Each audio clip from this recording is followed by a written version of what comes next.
this lovely dinner tonight. Next to the Lockharts, who are sure to have the wedding of the year tomorrow. Can't wait. Hope the weather holds out. And finally, to the whole Northport community, thank you for letting us invade your little peninsula.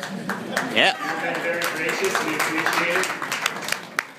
Especially the Randall family. I'll be over later tonight for some hot chocolate and breakfast tomorrow. For those of you who don't know me, I'm Jeff, or Griff, as you probably have heard me called. I have had the pleasure of being Matt's best friend for the past 5 years, and also being roommates with Matt and Rebecca for the past 2. Something I'll get into a little bit later on in this speech.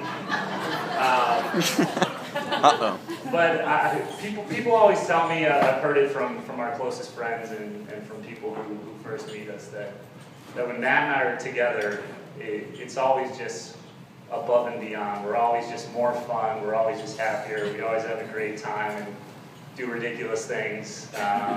Shopping cart incident. I think some of the cousins were here for that. And I think that's hard to find in a friend, but I think that's even harder to find in a significant other. And I think that's definitely something that Matt's found in Rebecca.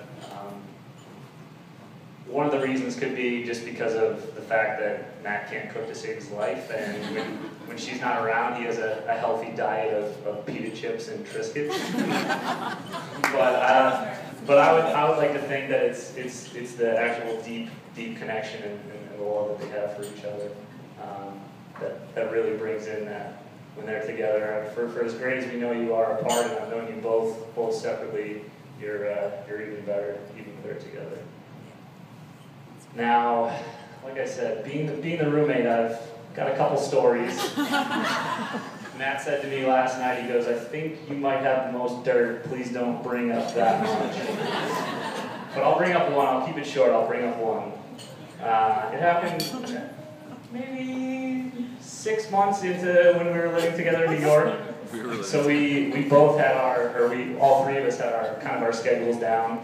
Rebecca kind of lives on West Coast time, so thinking it was 6 o'clock, she was cooking dinner at like 9. I was going off to the gym and got there. It was closed.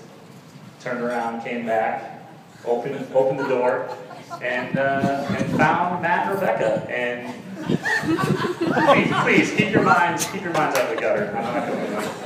They were actually in the kitchen cooking dinner.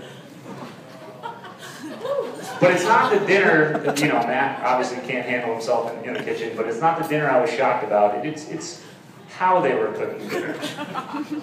And when I came in, they both had their shirts up like this, belly to belly.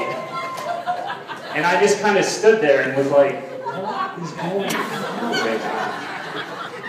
And finally, Rebecca looked over and noticed me in the hallway and got like bright red, kind of like how she is right now.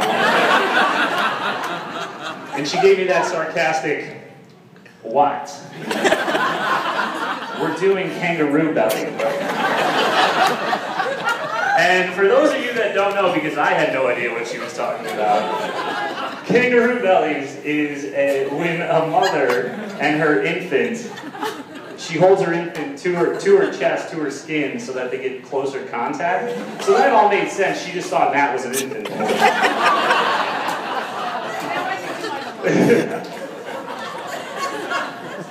but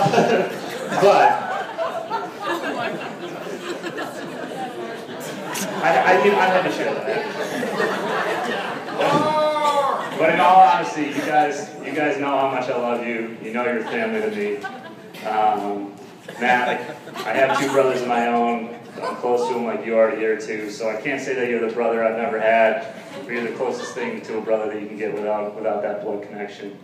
And tomorrow is going to be the happiest day for both of you, but here's to your tomorrow's be even better.